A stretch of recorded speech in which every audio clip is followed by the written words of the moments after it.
I'm out here in Mesa, right outside of Scottsdale. If any of you guys have ever been here, it's really a blessing to do what I do, but it's not possible, without the turmoil, without the pain, without the strife that I face. So I'm just really excited to kind of break down, what happened to me. I got a lot of things that I wanted out of baseball. I got a lot of things that I wanted out of athletics, but that doesn't mean I had anything that I needed inside of my heart.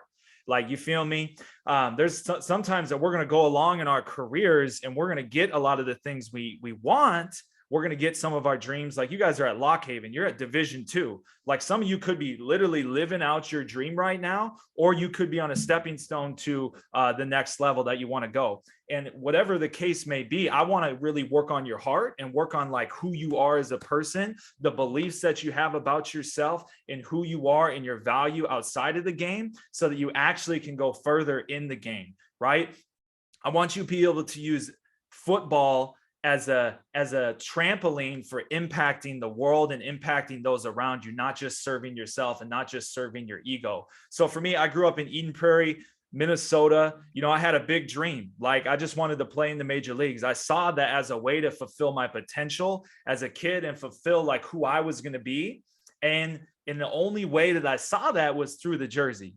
Like, at some point along my journey, I saw myself through the lens of my jersey more than I saw myself, as Lance the person. Like, I got caught up in Lance the player pretty hard that I had lost my identity in the game. So like, baseball was always on the throne of my life. So one question before I get going here is like, how many of you guys have ever put your self-worth in your success? So just throw something in the chat there that you've put your self-worth in your success on the field. And you can come off mute if you've ever done that. Raise your hand. Yep, Chris, I feel you. Some of you guys, you feel that. JD, yep. Me too, you guys. Like, that was me growing up. Like, I'd always put my self-worth inside of the game of baseball. So how the game was going, I was going. And maybe you guys can relate to that. If you're going good on the field, you're going good mentally. If you're going good on the field, you're going good in your heart. Like, you're going good in the relationship. So like, as the ball goes, as the game goes, you go, right? And that's a dangerous place to be, because that I'll tell you what that leads to and how we can overcome that and how we can adopt a new belief. So the title of today's message is the 3 levels of excellence. Okay. So the 3 levels of excellence, and how to obtain them. I'll get to that after I break down my story a little bit here. But the 3 levels of excellence that we want to work on today is just operating within the image of excellence, operating and taking action within excellence, and then having excellence being a requirement for your life. But we can't get there unless we believe who we are, right? And so for a long time, like, I had pursued this game. I had pursued baseball. And growing up, I can remember taking these car rides with my dad. Like, I know that you can remember that with your parents or whoever was taking care of you. Like, you were going to the games, you're going to practices. Like, I just want you to imagine being in that car with your parents, being in the car with your grandparents, whoever was taking you there. Like, there was some sort of dialogue that was going on between you guys. And I can remember that dialogue with my dad, that we would always be talking about the boxes that we were going to check. Like, my dad was checking in on me. He saw greatness inside of me. Like, he was pouring into me, and he was saying like, hey, Lance, if this is what you want to do with your life, you want to go to the major leagues, if you want to play in the major leagues someday, these are the boxes you got to check.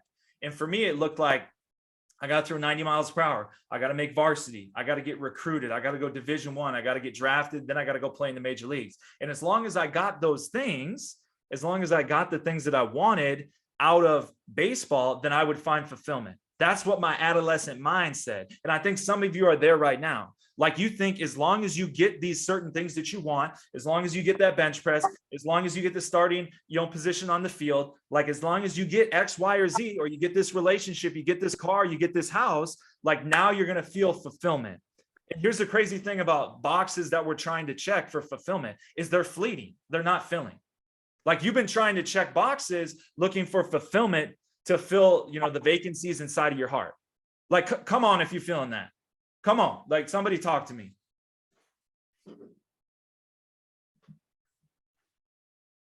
Y'all with me today?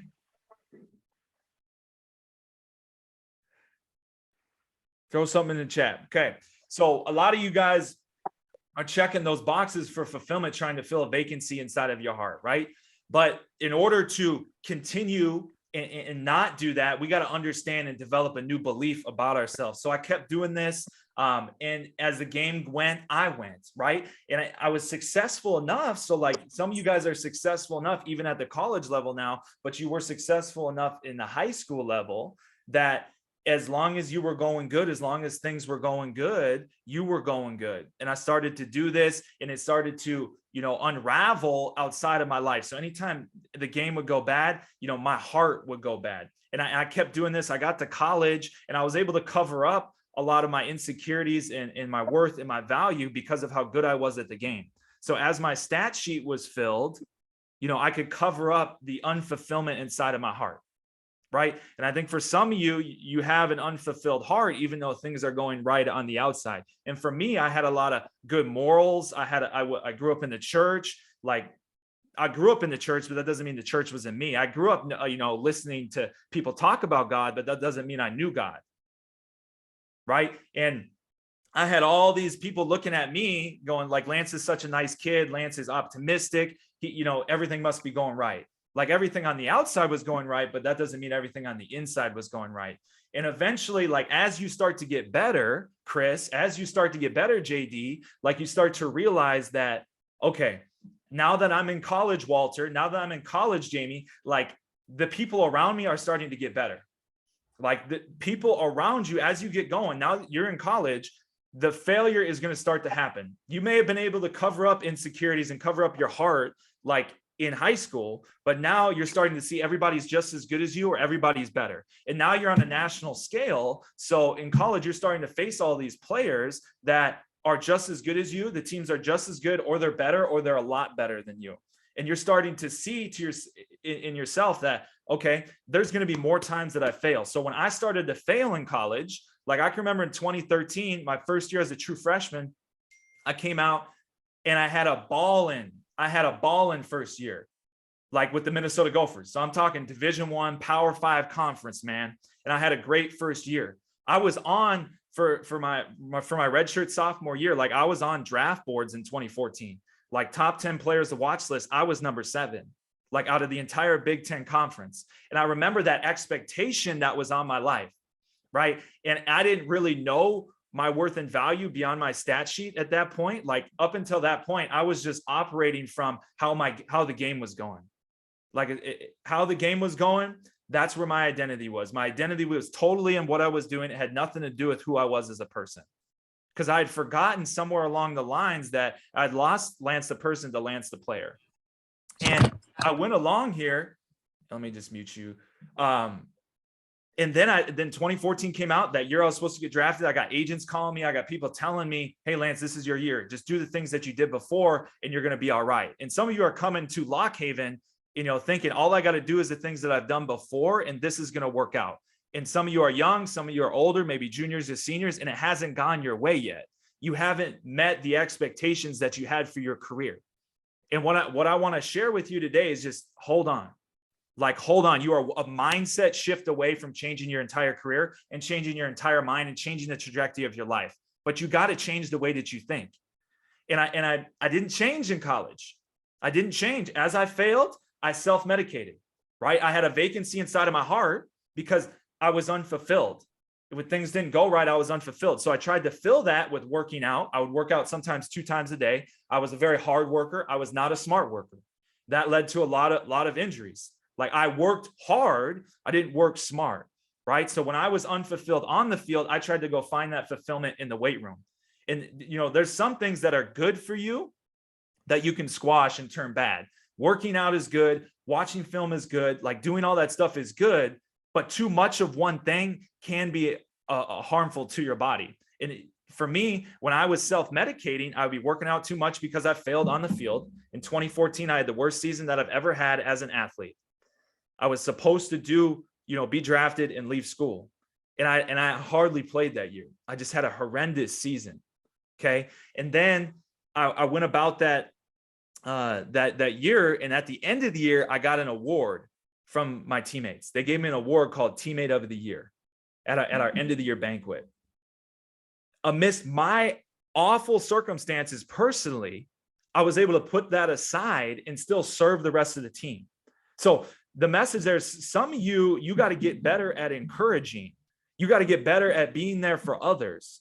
You got to get better at pushing others forward, even if you might be falling backward. And the people that are injured here, the people that are hurt, you think you've been buried, you think you've been forgotten. No. You've been planted for a higher purpose and a higher calling to build your character with where you're at right now. And character development sometimes is lonely. Leadership sometimes is lonely. Leadership sometimes is not even going to be witnessed. Like, there is nobody that's even going to witness your leadership inside the rehab facility or on the last place on the bench. Like, if you're third string linebacker right now, or you're third string on the defensive line, or whatever it may be, there's not a whole lot of people looking at you, but you can look at you. You can look at the mirror and ask yourself, am I leading myself? Am I doing everything possible that I could do to make myself the best version of myself on and off the field? Right. And I got teammate of the year, and that was just an amazing accomplishment for me amidst my terrible circumstances. And then 2015 rolls around. I put some things together. Seattle Mariners draft me, one of the best days of my life. Had an amazing first season with Seattle, signed that contract, got a little bit of paper. It was pretty cool. I was on cloud nine. Like, this is everything that I wanted. But listen, I got drafted.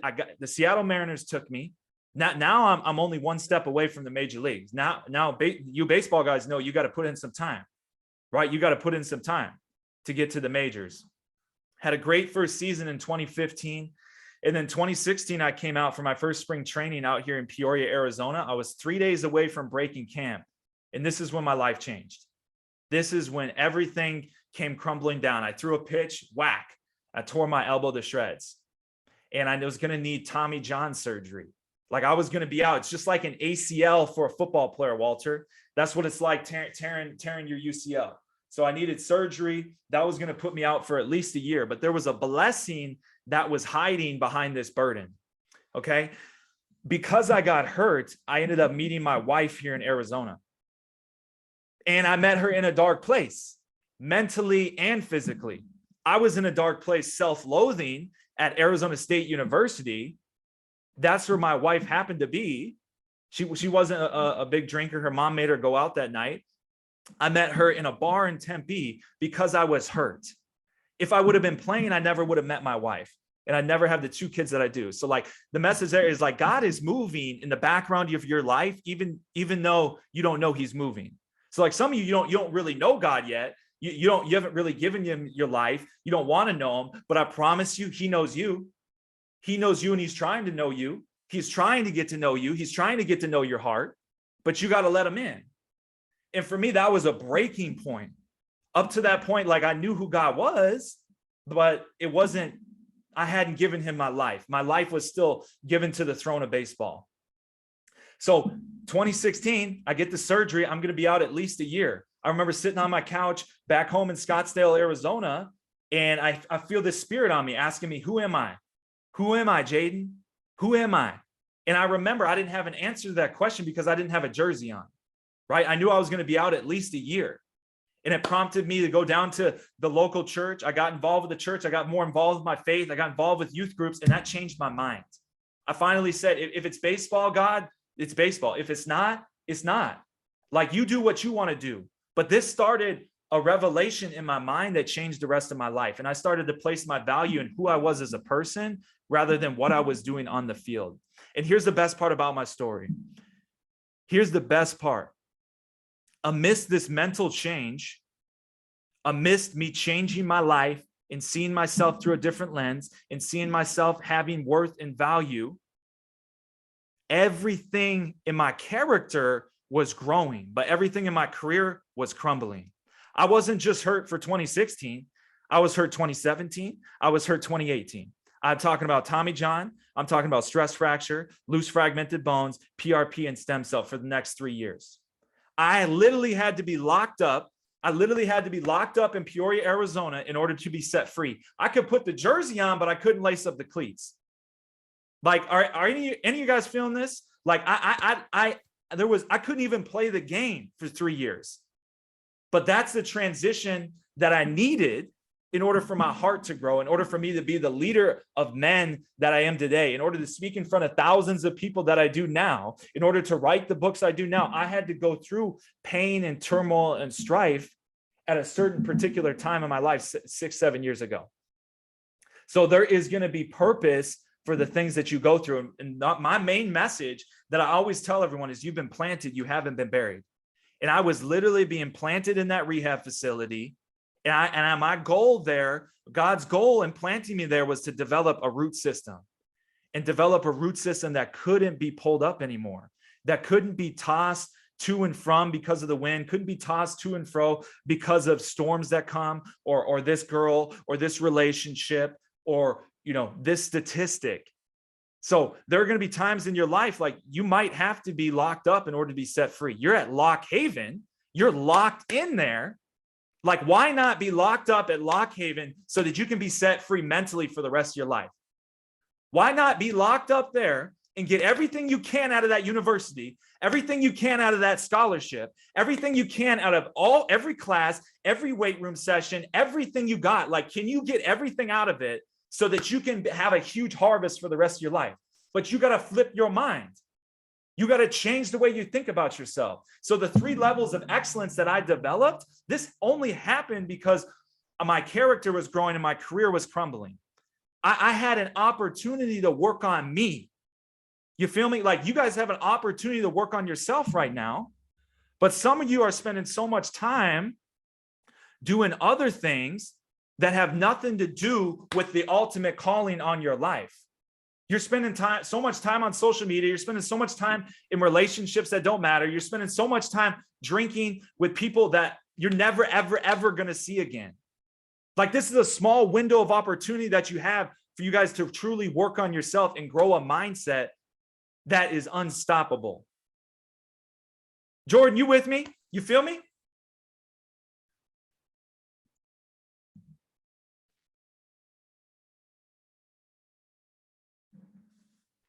Somebody come off mute. Somebody say something.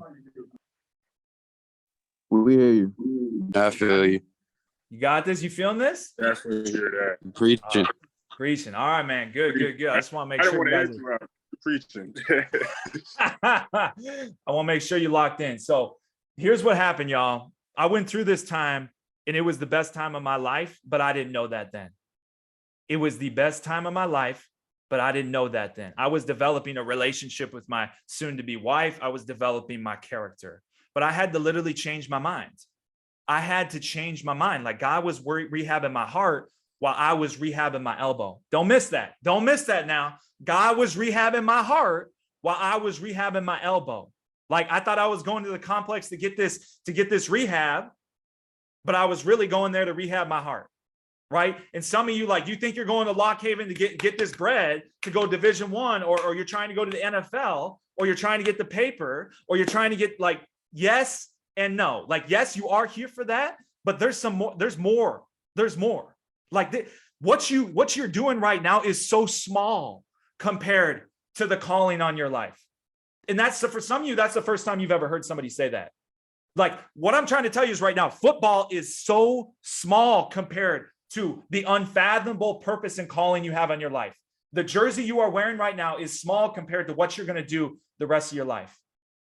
I promise you that. And nobody's told you that, because the world tells you that this jersey in football, especially the NFL, especially football, is like the most glorified sport in the world. And I'm telling you, there's more out there for you.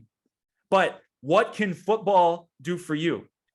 And what can you do for football? And what can you do for your teammates? That's what you should be asking yourself. While I'm here at Lock Haven, I got to be locked in to serve a higher purpose and a higher calling. Like, while I have the jersey on, how can I utilize the jersey to impact my teammates, to impact other student athletes, and to impact the student body, impact the culture, impact the city, and impact the world? While you have it on, you got to operate within that gift. You've been given this gift of football. Some of you are squandering it. Some of you are so good at this, and it's just another day. Like, oh, it's just another day at Lock Haven. We got weights today. I might watch a little film, but it's just another day. Bro, you gotta literally, my saying to myself, I'll send you this podcast, but my saying is you gotta die empty, brother. You gotta die literally empty. When you get to your grave, the end of your life, like, did you give everything out of your life that you possibly could? Did you give all of the wisdom? Did you give all of the skill? Did you give it to everybody? Like, you got to fill yourself up. You got to fill up your heart with the word of God. You got to fill yourself up so you have surplus to give. But I want to go to that grave literally empty, like nothing left to give. I was on a run the other day and I was running out here and I was just sprinting, bro. I was just like, I got to drop this thing. Like, let's get it. When was the last time I went as hard as I possibly could? And I literally felt like I was going to die because I was breathing so hard. When was the last time I like almost threw up because I ran so hard? When was the last time you gave everything, every single ounce of effort that you have inside of your body? Like, when was the last time? Like, have you ever given everything that you have? Or are you afraid that if you do give everything you have, then you have no more excuse that I actually held something back? Oh, okay. Don't miss that. Some of you are afraid to go all out in every single area of your life, in every relationship, with your family, with your kids, with football, and with your academics, because you say, if I give everything I got, then I got nobody else to blame but myself. And that's a scary place to be. You got nobody else to blame but yourself, and you're afraid of that. And for me, the reason that is because you don't know that you've been born and made out of excellence. I got 8 minutes left here. And I'm going to break this down real quick for you. There are 3 levels to excellence. Number 1 is that you have been made in the image of excellence. Chris, Walter, Jordan, Jamie, JD, you have been made in the image of excellence. That is the very first step to being excellent in your life. You've been made in that image. Before you had Lock Haven University on your chest, before you had any statistics. Like a marionette. Did somebody one way, a marionette kind of hangs sideways, right? You know what I mean by that, right? Have you ever played with marionette? Somebody No, mute but I that. know what they are. Okay, so it's a doll that has strings to different parts. Yo, Danny, mute your Pull one mic. of the strings up Sure, this yeah, way, mute your mic. kind of goes like this. There we go. I got him. Before you had any statistic or stat sheet, bro, you were formed in the womb. Like, God knew the number of hairs on your head. Before you had the world approving of you or not approving of you, you were already approved of. Don't miss that. You were made in the image of excellence. You are excellence. You're one thought away from being excellent in all that you do without needing all that you do to be excellent. You are one mindset shift away from operating within excellence and being excellent without needing the validation of being excellent externally. Bro, you got that? Did y'all hear that? Yeah, we heard that. Yeah. Okay. So couple things to operate within and know that you've been made in the image of excellence. You got to put your mind on the IR. The IR is the place that you go to rehab. I spent 3 years there. I'm very familiar. That's a place that you can be selfish in order to give a surplus back to your team. Like, you got to be selfish in your rehab. So you got to be selfish with your mindset right now. And I got to let you know that there is an inherent promise on your life. Like, you're a 4 billion to 1. That's a miracle that you are. If I were to stack 4 billion $1 bills, I could stack them from the floor through the sky, 120,000 World Trade Centers high. How many of you guys been to the World Trade Center? I'm sure a bunch of you guys have. Imagine 120,000 World Trade Centers stacked on top of each other. That's what a stack of $1 bills, 4 billion $1 bills would look like. 4 billion of them. Now, the odds that I write Chris on one of them and Danny on another of them, and I pick that dollar bill out of that stack of 4 billion, and it says Danny, and it says Chris, and it says Coach Jordan.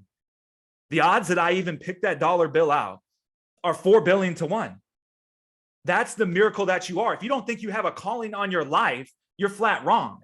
Like if you don't think that you were born to do something great, you're wrong. Like you were born to do something amazing. You are a literal miracle, and you got to operate within that excellence, that I'm a miracle. But it's one thing to understand what I'm saying, but it's another thing to actually believe it. And that's what we got to change. We got to start changing your beliefs. And the way that you do that, the R part of this is you got to rebrand yourself. So I is you got to understand the inherent promises, right? And R is you got to rebrand yourself. Like some of you guys have been talking to yourself in a way that you wouldn't let anybody else talk to you. Like, I can't do this. I'm not good enough. So many people are better than me. Brother. If you were operated and made in the image of excellence, your current circumstances has nothing to do how excellent that you are. Okay. You got to start speaking to yourself in a way that boosts your morale and boosts you up. I am worthy. I am a champion. I am a child of God. Like I am walking in greatness that has already been established for me. Those are the things that I write every single morning about myself. And then not only do I believe those things, but I go take action on them. And the first thing I do after I declare new things and I rebrand myself, I get in the Word of God and I read what God says about me. And then immediately from there, I go and represent that and I go and work out. And I go and do the things that I know that I can do. And I speak to myself in a way that is life breathing. And you got to start speaking to yourself differently. Start speaking to yourself differently. And you got to start taking action. So number 2, the second level of excellence is taking action inside of excellence. So in everything that you do, you got to start taking action. And there's 2 levels to that. Number 1 is being disciplined. You got to be disciplined to excellence. And it's not easy when you first start a new discipline. It's not easy when I get up at 4:30 in the morning and I start writing words about myself and I start rebranding myself. That's uncomfortable, but it starts as a discipline. It starts as a discipline, right? But it's going to end as a desire. So if you want to start acting inside of excellence, you got to create a new habit or a new discipline, right? And you got to figure out the reasons why you would do it. I say this all the time, that it's not about your willpower to stick to discipline and habits, because that's for yourself. If you have a deeper reason why, it's about your willing power. Who are you willing to do this for so that you can stick to this habit and discipline? You got to get a bigger vision beyond yourself, my brother. You got JD, like you got to get a bigger vision. John, Isaiah, Blake, this has got to be a bigger vision beyond yourself. It's not what your willpower says about you. It's who are you willing to do this for? The person on your left, the person on your right, your mom, your dad, your relationship, God, like get a bigger vision. Who are you willing to sacrifice for? Who are you willing to sacrifice yourself for so that you can have a surplus later, so that you can have a surplus and have fruits and be fruitful and multiply. So it starts as a discipline. Acting out of excellence in all that you do starts as a discipline, but then it's going to end in a desire. Because there's times now I work out 6 days a week. I rebrand myself every single morning, 7 days a week, and I get with God 365 days a year, right? Those are the things I do. Those once started as a habit or a discipline that was uncomfortable, but it's ending in a desire. If I don't do them, bro, I feel like I'm missing out. I used to feel like I'm missing something, right? But now I feel like I'm missing out if I don't do them. Okay. And then the third level of excellence, I'm just going to drop this on you. The third level of excellence is requiring it. So not only do you need to believe you're made in the image of excellence, not only do you need to start acting and operating and taking action in excellence in all that you do, but then you're going to require it. In requiring excellence, my friends, Matt, Anthony, Rodney, Blake, Donovan, requiring excellence is not just a football thing. It's a life thing. Like there's going to be a point in time where you say, I don't even accept anything less. Like there is a minimum requirement to be on the team, the GPA that you need, the weight rooms that you got to do. Like, bro, that's the minimum. When you get to a level that says, I'm going to require excellence out of my life, no longer do you measure yourself by the standards of the world or the standards of what the team says. No. Like some of you are trying not to get last place in the competition you got instead of trying to achieve first place. Like just imagine, you can't even imagine how good that you are and fathom how much excellence you have yet. Like you can't even imagine what it would look like to go all out in every area of your life and go to win instead of trying not to lose. Go to win and try instead of trying not to lose. And that's going to bleed into every area of your life. Require it from yourself. This thing's about to time out.